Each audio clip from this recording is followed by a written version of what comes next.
Good evening, everyone. My name's Leslie Orr, and it's a great pleasure and privilege for me to be welcoming you and introducing you to this evening's discussion about peace building and the arts, which follows the AGM and the review of the Edinburgh Peace and Justice Centre.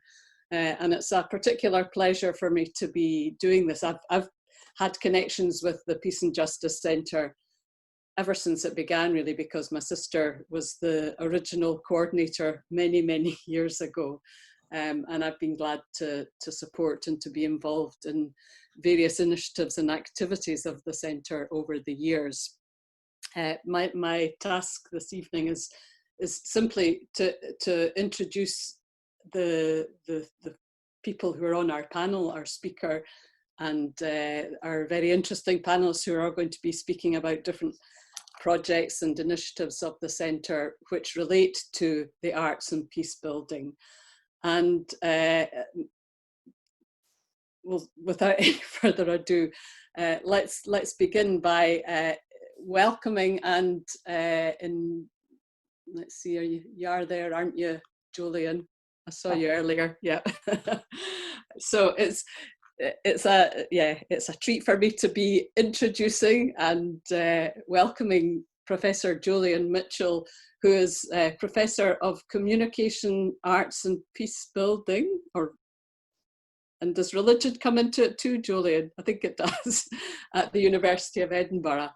And Julian is the editor, along with Theodora Hawksley, of a book which I think I can see behind you, Julian, which has just been published this year, called Peacebuilding in the Arts. So he really is a world-renowned expert in this field, and I'm enjoying the opportunity this semester of helping Julian out on his course, his university course, which is very much based on this theme: peace building, religion, and the arts, and using that excellent book as the textbook for that.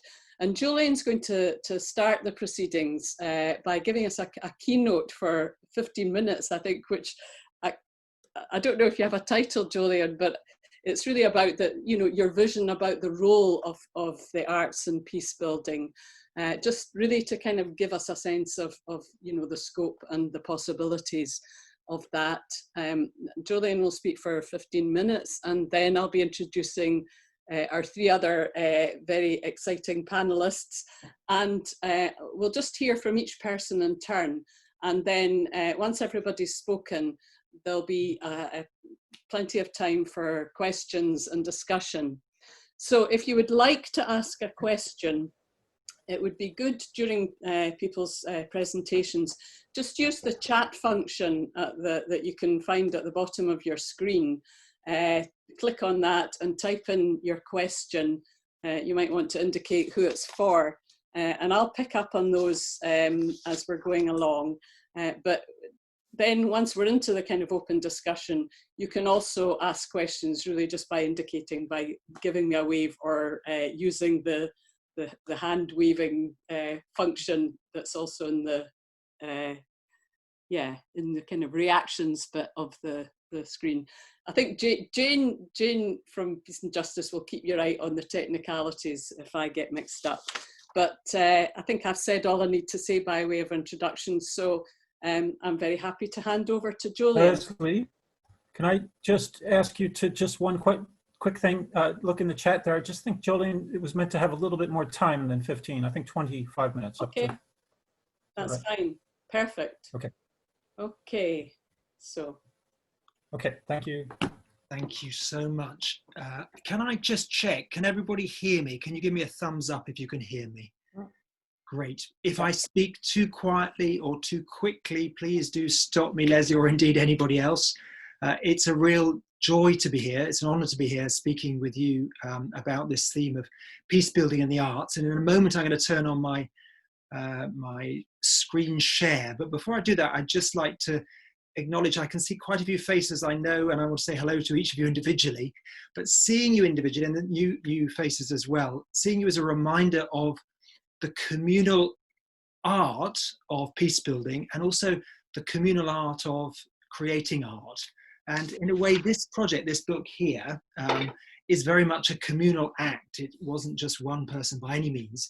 It was built through a number of seminars and workshops here in Scotland and in the States, where we brought together practitioners, artists, peace builders from different conflict zones, academics, and got them to share their stories, their insights, their understanding of the different roles of the arts in peace building.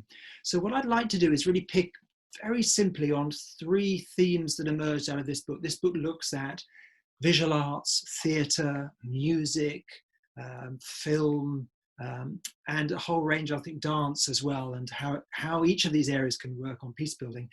Rather than trying to cover the whole book, I'm just going to look particularly at visual arts today, but very happy to talk about any of those different aspects of the role of the different kinds of arts in peace building. And I'm going to focus on a number of very specific examples. So I'm now going to turn to screen share. When I was practicing early, my computer crashed a number of times. So if that happens, I'll just have to do some interpretive dance or something. So let's see if this works. Is that now working? Can I just check, can you all now see? It should say, how can the arts help peace building? Can I just have a thumbs up if that's what you can see? And you probably have hopefully I'm just a small, like a little gremlin on the right of your screen. Is that right? Is that right? You can, yeah, okay, great. So there's the cover. This was produced by the publishers, but I quite like it because I like the whole cacophony, if you can have a cacophony of different colors there, bringing together, and in many ways it was a number of different voices, a team of editors who I learned a huge amount from. And one of the striking things, oh, my thing has jammed, which is very interesting. So there we are. There we are. Okay. One of the striking things is there's loads of work on war and art. And memorials we're looking at. I'm delighted Kate's going to help us think about memorials a bit later conversation. There's lots of work on war memorials. This is one of the more violent ones. You need to go to Londonderry to see this war memorial. And when I looked at that, it reminded me of a lecture by the art historian John Ruskin, who made this quite provocative statement: you must have war to produce art. Well, you can understand why that might be, because war can be very dramatic, but I'd argue that actually that's, of course, an overstatement, and sometimes you actually need to have peace to produce art. But what I'd like to do is firstly think of these 3 processes, and the first process I'd like to look at is to think about remembering. And of course, there are different kinds of ways of remembering. There are some kinds that can be dangerous, others can be painful. Certain kinds of memories can sort of cut our hearts, and others can absorb our memories in unexpected and difficult ways. I think of a woman who was approached by her 18-year-old son, and her 18-year-old son said to her, "Please, Mum, let me go and fight." And she said, "Well," and then she was eventually persuaded, and so persuaded her husband as well to let him go and fight. Within 4 weeks, he had been killed. You perhaps know the story. It's the story of Kathy Kollwitz's son, Peter, one of my favorite German artists. And she was understandably completely heartbroken by the loss of her son, as was her husband. And it took her about the same number of years as he had lived, 18 years before she could create the piece of art that would represent, that would remember him, that she was happy with. And it's this piece here called Grieving Parents. And you can see actually these parents are separated. They're separated by grief, by heartbreak. And whenever I look at this, I'm struck here by different responses to grief. I'm struck also by the separation that grief can sometimes cause. In fact, I think originally they were further apart. When they first saw this, they wept, partly because it was placed, you can see here, maybe you can just see that they were placed close, looking over Peter's grave, along with hundreds, thousands, in fact, of other young, and it was mostly men, almost entirely men in that cemetery there. And they were almost, there's a sense in which they said they were almost apologizing, one generation apologizing to another. She said, "There is in our lives a wound which will never heal, nor should it. And there's a sense in which they're remembering these dangerous, difficult memories and also bearing witness to them. Second artist, you'll, I'm sure, recognize this piece, Pablo Picasso. You'll remember in 1936, on April the 26th, for a number of hours, a small Basque town called Guernica was bombed, devastated. Perhaps as many as 1,000, perhaps more people were killed on market day. And within a few weeks, such was his rage that he described it, he created this huge piece. This is where, if you're in the same room, I'd ask you all to put up your hands if you've seen this. Yes, I can see one or two hands going up. This screen that you're, well, unless you've got a massive screen, this doesn't do justice to the size of, obviously I've got a small little laptop here. And there's so much we could say about this. We could spend a whole evening thinking about this, but there's a sense in which this is remembering what happened in Guernica, but it's also putting all sorts of questions into the mind as you face it. We could talk about that for a while, but perhaps I could just ask you to look at one figure that stays with me a lot on the left, the far left, as you look at it, my left, which is a woman holding what almost looks like a rag child, a rag baby, looking up towards heaven. Her tongue has become almost like a dagger. There's a sense in which there's a scream, a rage there in the face of war. There's not a very well-known tradition that in that part of Spain, that if you lost your baby, you would hold it and be photographed as if the baby was still alive. It doesn't happen now, but some art historians think that's a sort of quotation of what's going on there. We could talk about the bull, we could talk about the newsprint, we could talk about, was this some kind of pieta, a secular pieta? We could talk about the bulb at the top that's like a light overlooking it. We could talk about the chaos of the words. There's so much more, and also the crucifixion upturned there. And perhaps you can maybe just make out, I wish I could put a spot on this, but you can maybe just make out in the middle at the bottom, can you see the broken sword? But just above that, there is a tiny, tiny flower. Have a look, and you can maybe look at that closer afterwards. So perhaps one tiny symbol of hope in the midst of that.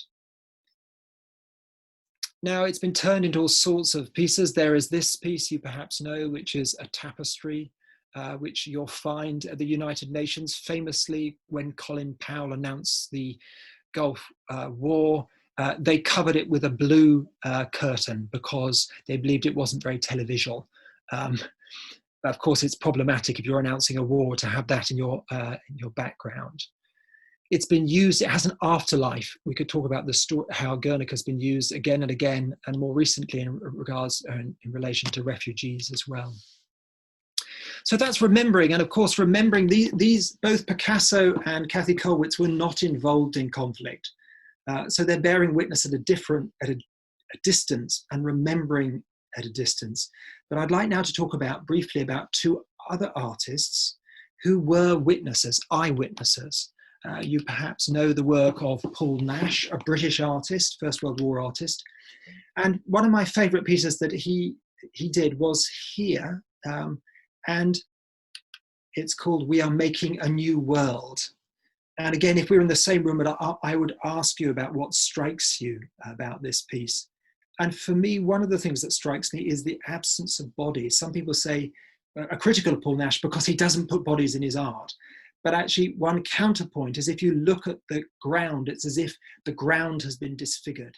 Look also at the trees, the hanging trees. There's a sense in which, if you look at each of these trees are human forms that lacerated through war. Whether the light is hopeful or not, I'll let you wonder about.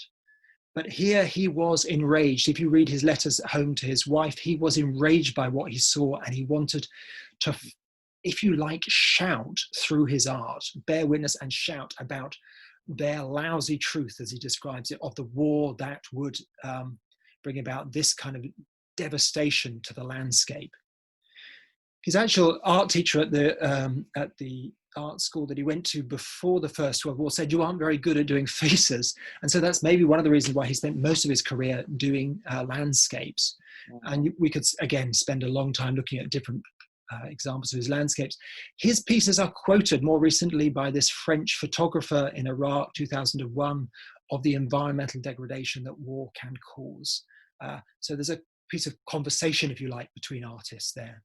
I'd like to contrast Paul Nash's work with the work of Otto Dix, the German artist, who by contrast really went for faces. Look at the faces here.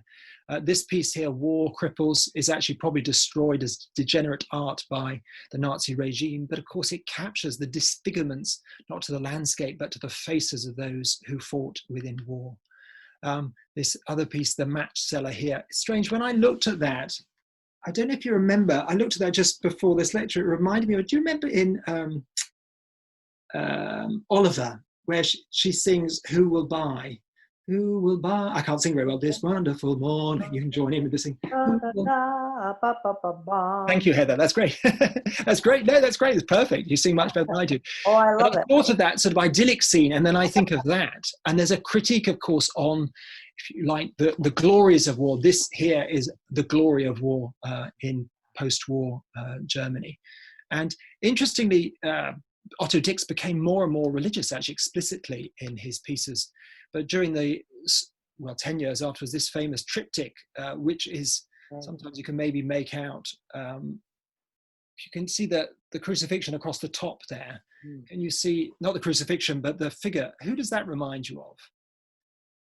Some people would say it's the Michelangelo, the Sistine Chapel. Do you see with the finger pointing down? I don't know if you can see that. So it's interesting, except the difference, of course, is that Adam is without God, or God is without Adam. So there is, again, dereliction, but on the right, you will perhaps just make out, I don't know if you can move your faces, you can see there's a figure coming out of the whirlwind, the war there, which some people say is a self-portrait of Otto Dix, kind of a semi-resurrection. But nevertheless, it's a striking piece, this war triptych, again, bearing witness to the horrors of the First World War.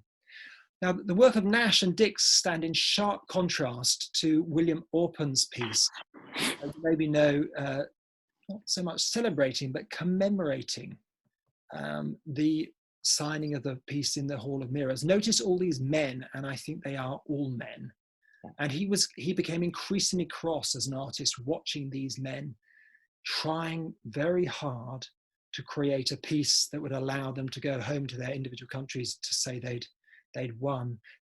Some people say that actually the reason he put all the mirrors are so much larger and as disfigured was it was a critique on the conversations on the Versailles. So again, it's a very different piece of art, but it's a different kind of bearing witness to different kinds of peace building. Okay, so we've looked at bearing witness, and before that we looked at remembering, and I'm just suggesting that art can bear witness and remember. And then thirdly and finally, and by no means this is just a touch of what the book does, looking at how art can transform violence. And I'd like to use some examples. Of course, you could say that the art, he's doing exactly this, but if you contrast this tree with this one, for example, do you remember the tree of grief? That is a response to the Beslan shooting. You perhaps know the shooting where those youngsters were killed in a school, maybe as many as 1,000 or many were killed. And I'm very struck by looking at these mothers here holding their children to heaven, almost turning into angels, sending them up. But hence a tree of grief, which is hard to look at actually when you think about the stories, the individual stories behind each of those figures.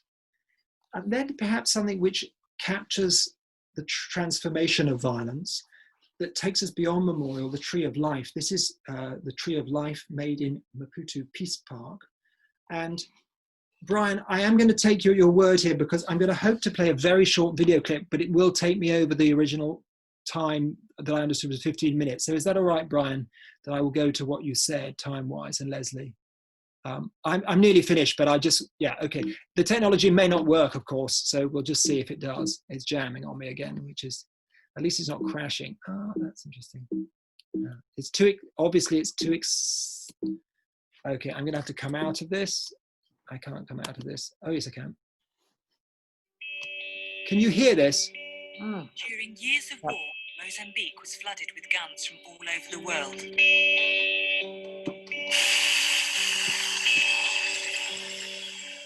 The country is now at peace, and the guns are being cut up and made into art.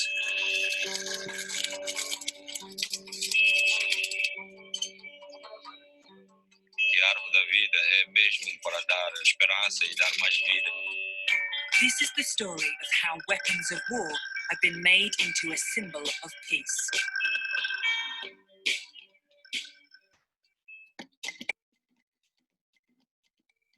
Mozambique is a former Portuguese colony in southern Africa. Following the end of the Civil War, artists have been making sculptures out of guns, the same guns that killed over 1 million people during years of conflict in the country. Now, at least some of the guns are being sent back to where they were made in the form of art, to the UK and the British Museum in London.